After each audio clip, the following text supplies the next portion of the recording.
বাড়ি বাড়ি গিয়ে ভোটারদের জাতীয় পরিচয়পত্র ও বিকাশ নম্বর সংগ্রহকে কেন্দ্র করে সংঘর্ষের ঘটনায় জামায়াত ইসলামীকে দায়ী করেছেন ঢাকা ১৫ আসনের বিএনপির প্রার্থী শফিকুল ইসলাম খান।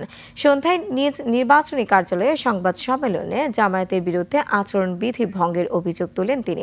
বলেন, বাইরে থেকে লোকজন এনে এলাকাবাসীর সঙ্গে সংঘর্ষে জড়িয়েছে তারা।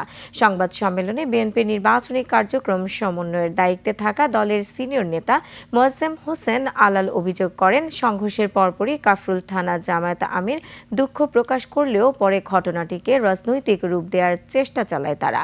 এদিকে এই ঘটনায় বিএনপির ৩ কর্মী গুরুতর আহত হন বলে দাবি করেন ধানের শীষের প্রার্থী।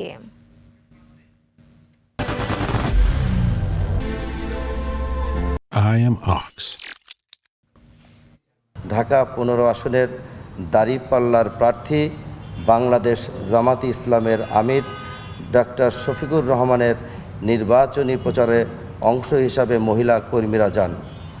বাসায় একজন মহিলা দরজা খুললে তাকে জিজ্ঞাসা করা হয় তিনি ওই এলাকার ভোটার কিনা। তিনি ভোটার বলে স্বীকার করলে উক্ত মহিলা কর্মীরা তার নিকট ভোটার আইডি কার্ড ও মোবাইল নাম্বার ও বিকাশ নম্বর দাবি করেন।